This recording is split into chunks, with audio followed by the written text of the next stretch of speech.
वालेकुम साथियों, मैं रिफ़त खुर्शीद गपशप विद रिफ़त के प्लेटफ़ॉर्म से आपके सामने हूँ।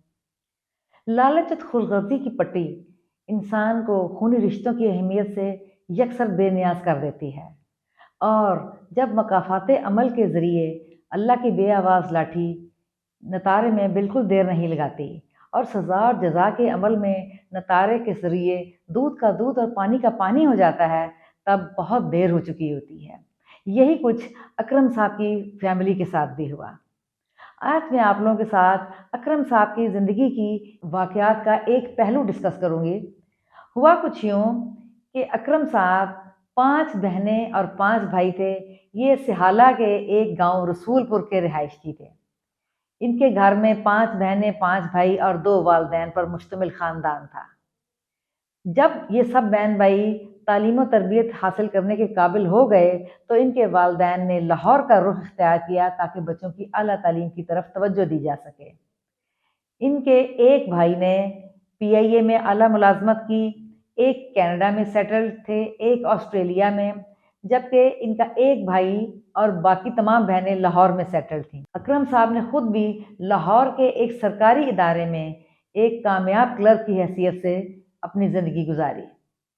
अकरम साहब के अपने 5 बेटे और 1 बेटी थी। अकरम साहब का सबसे बड़ा बेटा डॉक्टर, दूसरा इंजीनियर, तीसरा पीआईए में मुलाज़म और छोटे दोनों फ़ौज में मुलाज़िम थे। उन्होंने सबसे पहले अपनी इकलौती बेटी की शादी की और शादी के बाद वो कुवैत में सेटल हो गई। आहिस्ता-आहिस्ता वक़्त गुज़रता रहा और सब बहन-भाइयों के बच्चे जवान होने शुरू हो गए। जवान होकर वो आहिस्ता-आहिस्ता अपनी ज़िंदगियों में सेटल होना शुरू हो गए। अकरम साहब के एक भाई जो कनाडा में मुकीम थे, उन्होंने अकरम साहब से मशवरा किया और उन्हें अपनी राय पेश की कि मैं ये चाहता हूँ कि रसूलपुर में जो हमारा आबाई घर है, उसे बेचा ना जाए, बल्कि चूँकि हमारे आबा-ओ-अजदाद की कब्रें वहाँ मौजूद हैं, इसलिए मैं चाहता हूँ कि उस घर को जदीद सहूलियात से फ़र्निश कर दिया जाए। मसलन वहाँ पर फ्रिज, एसी, सोफ़ाज़, बेड तमाम चीज़ें प्रोवाइड की जाएँ ताकि जब भी हम अपने वालिदैन की दुआए मग़फ़िरत के लिए कब्रिस्तानों का रुख करें, तो हमें वहाँ जाकर रिहाइश में मुश्किलात पेश ना हों। चुनांचे उन्होंने बहुत सारा पैसा खर्च करके उस घर को एक शानदार रेस्ट हाउस में तब्दील किया। मज़ीद कई साल गुज़रने के बाद जब सब बहन-भाइयों के बच्चों की शादियाँ शुरू हुई, तो जो भाई कनाडा में मुकीम और ऑस्ट्रेलिया में मुकीम थे, उन्होंने वापस आने से इनकार कर दिया। तो उन्होंने ये सोचा कि चलें, ये लोग वापस नहीं आना चाहते, तो हम इस घर को बवक़्त देर कुछ अरसे के बाद सेल कर देंगे। लेकिन वक़्त गुज़रता गया, किसी ने इस तरफ ख़ास तवज्जो ना दी। जबकि अकरम साहब का एक भाई और उनकी 2 बहनें शदीद कसम-पुरसी की हालत में ज़िंदगी गुज़ार रही थीं। उन्होंने कुछ अरसे के बाद भाई से मकान में अपना-अपना हिस्सा माँगा, जिसके बारे में जानकर अकरम साहब को बहुत बुरा महसूस हुआ। उन्होंने कहा कि उस घर को बेचा नहीं जा सकता क्योंकि मैं ये चाहता हूँ कि मेरा बड़ा बेटा जो डॉक्टर है, वो वहाँ जाकर अपनी प्रैक्टिस शुरू करे, गाँव वालों की खिदमत करे और अपने ख़ानदान का नाम रोशन करे। मैं चाहता हूँ कि हम उस जगह को एक बेहतरीन अस्पताल की शक्ल में कन्वर्ट कर देंगे। ये बात जानकर बाकी तमाम बहन-भाई खामोश हो गए।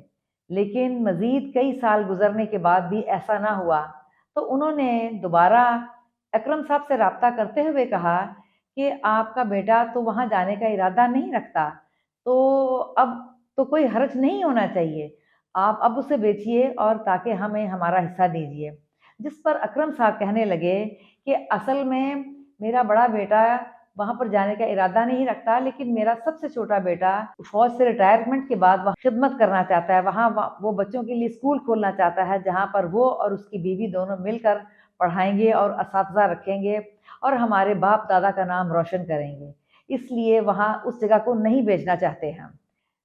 इन्हीं दिनों अकरम साहब के बड़े बेटे जो डॉक्टर थे, उनको कैंसर ने आन लिया।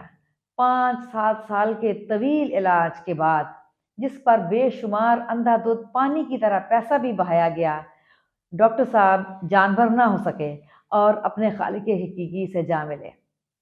یہ ساری صورتحال اکرم صاحب اپنے جوان بیٹے کی موت پر بہت دل برداشتہ تھے اور بہت بیمار رہنے لگے۔ بہرحال پریشانی ابھی تک یہیں بھی ختم نہیں ہوئی تھی۔ 40ویں والے دن ان کے سب سے چھوٹے بیٹے کو صبح 7 بجے کے قریب ہارٹ اٹیک ہوا۔ اسے فوری طور پر جناح ہسپتال کی ایمرجنسی میں لے جایا گیا، لیکن معلوم ہوا کہ ان صاحب کی گھر میں ہی ایٹ دا اسپاٹ ڈیتھ ہو چکی تھی۔ بہرحال جب وہ میت کو لے کر 9:30-10 بجے کے قریب گھر پہنچے تو خاندان میں چیلم کی دعا کے لیے بہت سارے لوگ آ چکے تھے اور مزید لوگ آ بھی رہے تھے۔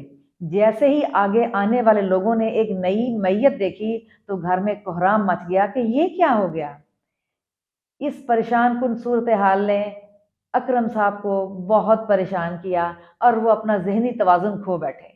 وہ اپنے جوان بچوں کی موت، جو کہ کسی کے لیے بھی قابل قبول یا ذہنی طور پر برداشت کرنا ممکن نہیں ہوتی، اسی لیے کہتے ہیں کہ اللہ تعالیٰ کسی دشمن کو بھی اولاد کی تکلیف اور اولاد کی موت سے ہمکنار نہ کرے۔ والدین ہی کی میت اولاد اپنے کندھوں پر اٹھا سکتی ہے اور اچھی لگتی ہے، لیکن والدین اولاد کی میتوں کو کندھے پہ اٹھاتے ہوئے زندہ درگور ہو جاتے ہیں۔